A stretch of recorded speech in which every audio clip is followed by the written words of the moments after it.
অনেকেই প্রার্থীর দৌড়ে ছিল, এমন একজনকে প্রার্থী করলেন। আমরা চ্যানেলে দেখেছি সবাই, বিরোধীরা অলরেডি শুরু করে দিয়েছে তার এই ড্রাগ ঠ্যাগের যে সমস্ত মামলা মোকদ্দমা, এরম একজনকে প্রার্থী করেছেন। এটাতে যারা পুরনো বিজেপি কর্মী বিভিন্ন জায়গায় খুব বিক্ষোভ চলছে। এ বিষয়ে কিছু বলতে পারবো না, কি সের বিনিময়ে কিছু হয়েছে কিনা, কি কোনো কিছুর বিনিময়ে কিছু পাইয়ে দেওয়া, এই বিষয়টা তো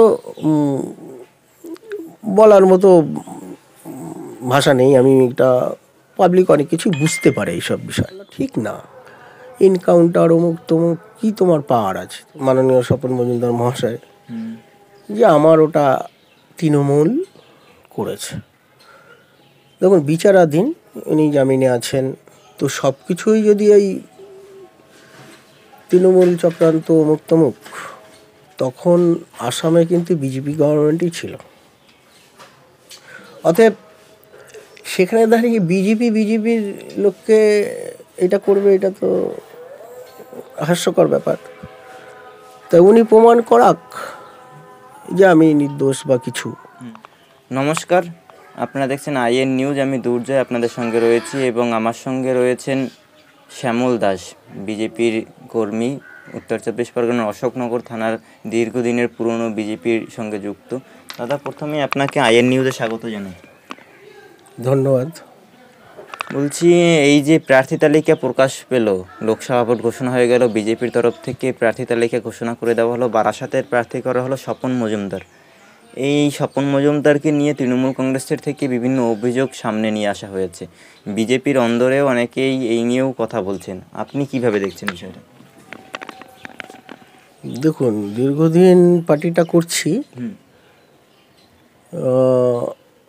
পশ্চিমবাংলায় 42টা লোকসভা। আমার যেটা মনে হয়েছে যে 42টা লোকসভার মধ্যে আমাদের বারাসাতটা একটা এডুকেটেড জায়গা। হাবড়া থেকে একদম বিধাননগর পর্যন্ত 7টা বিধানসভা। এই 7টা বিধানসভার থেকে একটা কাউকে প্রার্থী তালিকায় আনলো না। আমাদের জেতা সিট এবারে সম্ভাবনা ছিল, সেখানে দাঁড়িয়ে এমন একজন প্রার্থী এখানে চুজ করেছে দল। আমার মনে হচ্ছে যে এই প্রার্থী বনগাঁ লোকসভার যিনি স্বপন মজুমদার মহাশয়, উনি আমাদের এই বারাসাত লোকসভার ক্যান্ডিডেট। তো আমার চিন্তাভাবনা থেকে দীর্ঘদিন পার্টিটা করি, পার্টির স্বার্থে, সংগঠনের স্বার্থে বারাসাত লোকসভার 7টা বিধানসভার মধ্যে থেকে কাউকে চুজ করতে পারত। অনেকেই প্রার্থীর দৌড়ে ছিল, এমন একজনকে প্রার্থী করলেন।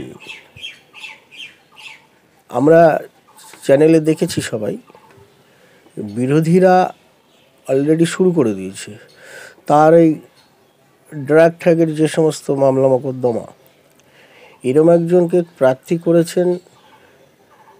এটাতে যারা পুরনো বিজেপি কর্মী বিভিন্ন জায়গায় খুব বিক্ষোভ চলছে। কেউ হয়তো এই সামনাসামনি বলতে পারে না, তো আমি পার্টিকে ভালোবাসি, পার্টির স্বার্থে এই ক্যান্ডিডেটকে আমিও পছন্দ করছি না। সেই কারণেই আমি একটা পোস্ট করেছিলাম। তো এই প্রার্থীকে আমার মনে হয় পাল্টে দিলে ভালো হয়, এখনও অনেক সময় আছে। কারণ জুনের 1 তারিখে আমাদের ইলেকশন, আমাদের এই দিকে প্রার্থী ঘোষণা হওয়ার পর থেকেই তৃণমূল থেকে যেভাবে তার পেছনের ব্যাক রেকর্ড ভালো নেই, সে নিয়ে প্রচার চলছে। আমাদের মনে হয়েছে বা আমার মনে হয়েছে যে এই প্রার্থীর হয়ে আমরা কিভাবে ভোট প্রচারে যাব, কারণ নিজেদেরই লজ্জা লাগছে। দেখুন, ভোট চাইতে যারা যায় তাদের কিন্তু ভোটাররাও অনেক সময় প্রশ্ন করে যে আপনাদের প্রার্থীর নামে তো এরকম এরকম। তো আমাদের নিজেদের লজ্জা লাগছে। সেই কারণেই আমি একটা মিডিয়া করেছিলাম যে দলের নজরে আসুক, দলের স্বার্থে, দীর্ঘদিন দলটাকে ভালোবাসি। এই দল করবার কারণে বহুবার আমি 22 বছর পার্টিটা করছি, যখন পশ্চিমবাংলায় কিছুই ছিল না, যখন ভারতীয় জনতা পার্টির দুখানা এমপি ছিল। হ্যাঁ, আমরা সেই সময়ের কথা বলবো, কিন্তু তার আগে আমরা যদি দেখি যে এই যে স্বপন মজুমদার, তার বিরুদ্ধে মাদক পাচারের একটা অভিযোগ তৃণমূল তুলেছে, সেই নিয়ে তারা বিভিন্ন তথ্য প্রমাণ নিয়ে কুণাল ঘোষে পোস্ট করেছে, সেটা দেখেছি। কিন্তু সেখানে দাঁড়িয়ে আপনি কি এটা মনে করেন যে এটা সত্য, তিনি মাদক পাচারের সঙ্গে যুক্ত থাকতে পারেন বলে আপনার মনে হয়? যখন দেখুন, এটা হয়েছিল আসামে, উনি একটা বাইট দিয়েছে দেখেছি মাননীয় স্বপন মজুমদার মহাশয়, যে আমার ওটা তৃণমূল করেছে। দেখুন, বিচারাধীন, উনি জামিনে আছেন, এই সমস্ত বিষয়, তার জন্য কাগজপত্র নিশ্চয়ই প্রমাণস্বরূপ না পেলে এটা হবে কেন? আমরা চাইছি এটা যে একটা ফেস ক্যান্ডিডেট যদি হতো ভালো হতো। তো সব কিছুই যদি এই তৃণমূল চক্রান্ত মুক্তমুখ, 2017 সালের ঘটনা, তখন আসামে কিন্তু বিজেপি গভর্নমেন্টই ছিল। অতএব সেখানে দাঁড়িয়ে বিজেপির লোককে এটা করবে, এটা তো হাস্যকর ব্যাপার। তাই উনি প্রমাণ করাক যে আমি নির্দোষ বা কিছু, সেটা তার ব্যক্তিগত ব্যাপার। কোন পেশায় যুক্ত ছিল কি, যখন একটা ব্যাকগ্রাউন্ড উঠে এসছে, আমরা সাধারণ কর্মী, আমার 2021 সালের নির্বাচনের পরে ঘর ভেঙেছে, তৃণমূলের দুষ্কৃতীরা অত্যাচার করেছে বিভিন্ন রকমভাবে। স্বপন মজুমদারের বিরুদ্ধে আরও একটা অভিযোগ আসছে, উনি জনসভায় গিয়ে দাঁড়িয়ে বলেছিলেন, প্রকাশ্যে বলেছিলেন যে তৃণমূলের লোকদের এই পুলিশদের দিয়ে এনকাউন্টার করাবে, এই ধরনের একটা মন্তব্য করেছিলেন। আপনি এটারও কি বিরোধিতা করছেন? হ্যাঁ, এই ধরনের কথা বলে নেতাদের তো কিছু যায় আসে না। কিছু সব দলেতেই কিছু মানুষ আছেন যারা একটুখানি এই সমস্ত কথা খুব ভালো লাগে, কিন্তু ইলেকশনের পর দেখা যায় এই কর্মীরাই বিপদে পড়ে। দেখুন, মজুমদারদের জন্য এই কর্মীদের বিপদ হলে আরো বেড়েছে। না, সেই সময় যেটা হয়েছে এটা তো বলা ঠিক না। এনকাউন্টার অমুক তমুক, কি তোমার পাওয়ার আছে? তুমি যদি একটা জনপ্রতিনিধি হয়ে বিধানসভায় উনি জিতেছেন, তো এটা ঠিক নেই। এই ধরনের কথা কোনো পলিটিক্যাল পার্টিরই বলাটা ঠিক নয়, এটা আমি বিরোধিতা করি। আমরা বলতে পারি যে শান্তির জন্য তুমি আমায় মারছো কেন, এটা ঠিক নয়। হার জিত আছে, যার যেটা ভালো লাগে সে সেই দলটা করে। তো এই ধরনের কথা আমি সমর্থন করি না। বেশ, আমরা 2023-এর পঞ্চায়েত নির্বাচনের সময়ের দিকে যদি তাকাই, একটু ঘুরে তাকাই, তাহলে দেখব এই যে আজকে যার সাথে আমরা কথা বলছি, শ্যামল দাস, তিনি বিজেপির অন্যতম পুরনো দিনের একজন কর্মী, একজন স্থানীয় নেতৃত্ব। তিনি কিন্তু ওই সময় আক্রান্ত হয়েছিলেন এবং তার সঙ্গে দেখা করতে এসেছিলেন রাজ্য সভাপতি সুকান্ত মজুমদার, বিজেপি নেত্রী আইনজীবী প্রিয়াঙ্কা টিবরিওয়াল। তারপরে থেকেই কিন্তু সংবাদ মাধ্যমের মুখ বা স্থানীয় নেতৃত্বের মুখ কিন্তু শ্যামল দাসের উপর ছিল, যে তিনি কি করছেন, তার কাজ কতটা সংগঠনের জন্য হচ্ছে, কতটা তিনি সামলে নিতে পেরেছেন গোটা বিষয়টা। সেখানে দাঁড়িয়ে এই ঘটনায় অর্থাৎ এই প্রার্থী হওয়ার পরে, স্বপন মজুমদার প্রার্থী হওয়ার পরে এই যে শ্যামল দাস এই কথাগুলো বলছেন, তার তো একটা আলাদা তাৎপর্য রয়েছে। উপরমহল থেকে, রাজ্য স্তর থেকে বা জেলা স্তর থেকে আপনাকে কি কোনোভাবে যোগাযোগ করা হয়েছে এরপরে? একটু আগে আমার জেলার কেউ ফোন করেছিল, আমি সময় পাইনি, আমি বলেছি পরে কথা বলছি। আর সেরকম কোনো যোগাযোগ এখনও করেনি কেউ। তবে আমি যেটা করেছি দলের ভালোর জন্য করেছি। বারাসাত সাংগঠনিক জেলার 7টা বিধানসভা নিয়ে লোকসভা, 17 নম্বর লোকসভা কেন্দ্র, এখানে সংগঠনকে আগিয়ে নেওয়ার জন্য এই লোকসভার থেকেই কাউকে প্রার্থী করলে, কাকে করলে ভালো হয়? দেখুন অনেকেই নাম দিয়েছিল, যেমন আমি বহিরাগত কাউকে নিয়ে এসে অন্য কেন্দ্র থেকে, দেখুন অসীম সরকার বাবু বিধায়ক, স্বপন মজুমদার বিধায়ক, ওখানে শান্তনু ঠাকুর মহাশয় উনিও গতবারে এমপি হয়েছেন, এবারও টিকিট পেয়েছেন। তো বনগাঁ লোকসভা থেকে এই 3 জন এমপি করতে হবে, 2 জন অলরেডি বিধায়ক আছেন। তা আমার বারাসাত লোকসভাকে অনীহা কেন? আমার বারাসাত লোকসভার তাহলে কি সিটটাকে তৃণমূলের কাছে ওয়াক ওভার দেওয়া হলো? কেন আমার এই লোকসভার থেকে প্রার্থী হলো না? এটা তো কেন্দ্রীয় নেতৃত্ব ডিসাইড করেছে, তাহলে এর পিছনে কার হাত থাকতে পারে?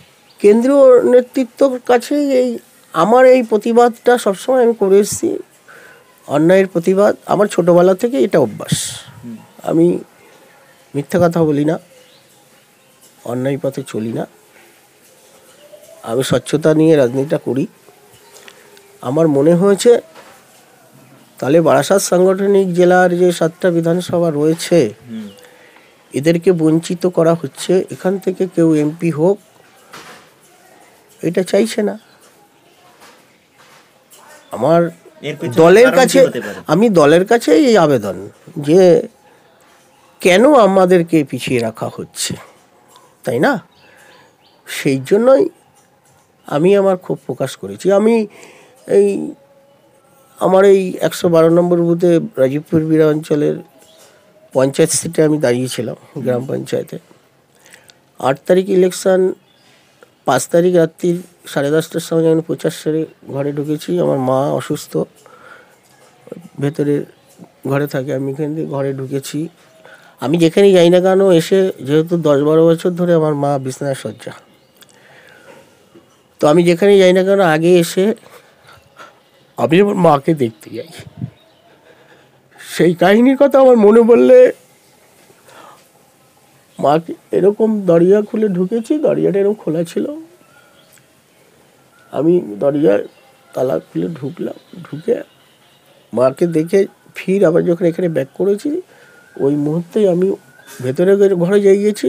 এরা এই ফাঁকেই তৃণমূলের দুষ্কৃতীরা ঢুকে আমাকে অধর কুপিয়েছে। আমি আপ্রাণ চেষ্টা করেছি,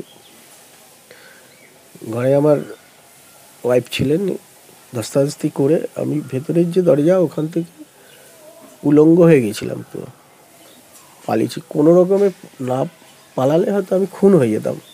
আমাকে অন্য কোথাও আঘাত করছে না, শুধু মাথা কুপিয়ে যাচ্ছে। 34টা সেলাই পড়লো। আমি এই বাড়িতে থাকি, আমরা 2 ভাই। আমি তখন ঢুকেছি, তখন আমার সেই বাড়ি ঢোকেনি। আমাদের ওদিকে আরেকটা বাড়ি আছে, সেখানে আমার আর 2 ভাই থাকে।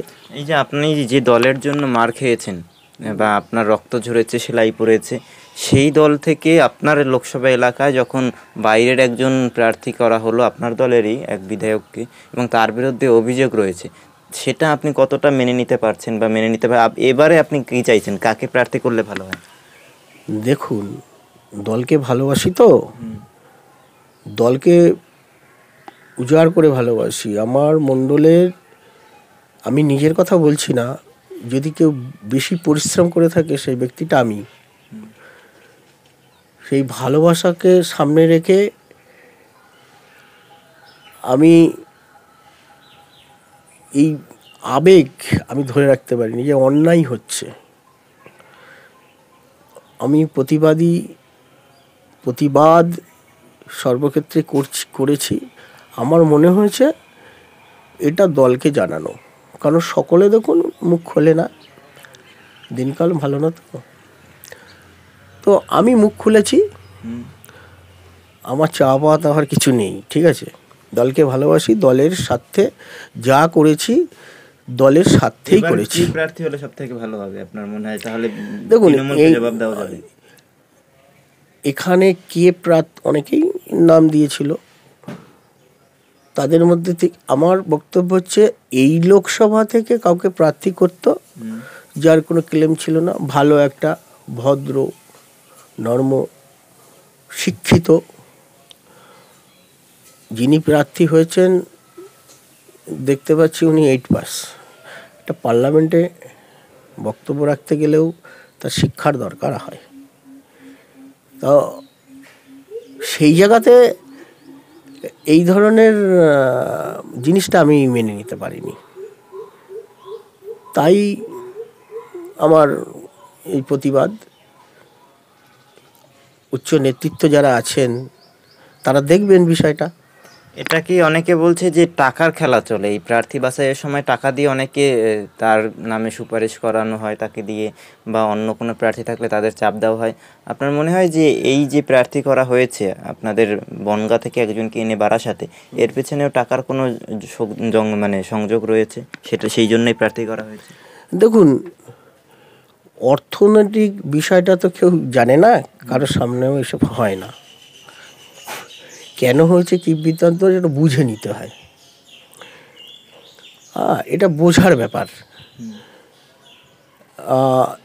এই জায়গাটাতে তো আমি তো এ বিষয়ে কিছু বলতে পারবো না, কি কিসের বিনিময়ে কিছু হয়েছে কিনা, কোনো কিছুর বিনিময়ে কিছু পাইয়ে দেওয়া, এই বিষয়টা তো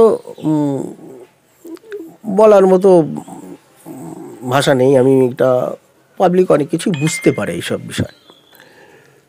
আমার একটাই কথা, বারাসাত লোকসভার মধ্যে থেকে যদি প্রার্থী হতো, সংগঠন ভালো হতো, কর্মীরা উজ্জীবিত হয়ে ভালো করে কাজ করত,